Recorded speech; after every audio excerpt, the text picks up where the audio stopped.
नैब रहना चाहिए? नहीं, नैब की कोई गुंजाइश नहीं मुल्क में। मैं आपको हकीकत, मैं देखें 6 इंक्वायरी मेरे खिलाफ है। मैं आज आप फिर बच के आ गए। मुझे हमेशा डर होता है जिस दिन आपको बुलाया नहीं, होता है, पेशी लगी होती है, मैं कहता हूँ पकड़ के आज डाले गए। मैं ना बचना चाहता हूँ, ना मैं गिरफ्तार होना चाहता हूँ। मैं तो चाहता हूँ हकायक अवाम के सामने आ जाए। मैं 6 की 6 इंक्वायरी आपके हवाले कर दूंगा, आप खुद पढ़ लें। अगर आपको हंसी ना आई तो मैं जिम्मेदार हूँ। अगर आप वो पढ़ के हंसे ना कि ये एक शख्स से जो मुल्क का वज़ीर-ए-आज़म रहा हो उससे क्या सवाल कर रहे हैं, ये बदनसीबी है। क्या सवाल पूछा उन्होंने? बता ही दें, आ जाओ यार। मैं आपको भेज दूंगा, आप खुद पढ़ लें। मुझे आज पता तो चले ना उनकी कैपेसिटी कितनी है। मुझे खुद शर्मिंदगी होती है। उनकी कैपेसिटी कितनी है? क्या पूछा उन्होंने, बताइए तो सही। उसको रहने दीजिए, कोई बातें क्या पूछने वाली है। Just quote any question, कोई इल्ज़ाम मेरे ऊपर नहीं है।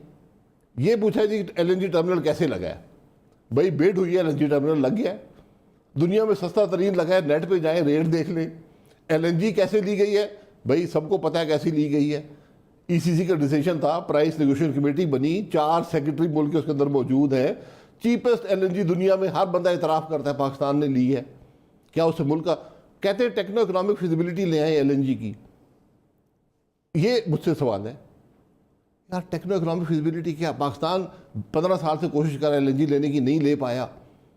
हमने उसी मामले पर चले, हल कर दिया, 20 महीने मामला हल कर दिया, अब टेक्नो इकोनॉमिक फिजिबिलिटी ले आए। MD OGDCL को आपने कैसे लगाया? बोर्ड ने टेंडर दिया, बंदे आए, इंटरव्यू दिए, वो लग गए। MD PSO कैसे लगा? बोर्ड ने इंटरव्यू किया, नाम आए, हमने एक बंदे को रिकमेंड किया, जो प्रोसीजर होता है हुकूमत का। वो शख्स 3 साल काम किया, उससे ज़्यादा PSO में आज तक कोई शख्स डिलीवर नहीं कर सका, हर सतह पर, टेक्निकली, फाइनेंशियली। मैं क्या वो ख़त्म करके टेन्योर भी ख़त्म करके चले गए।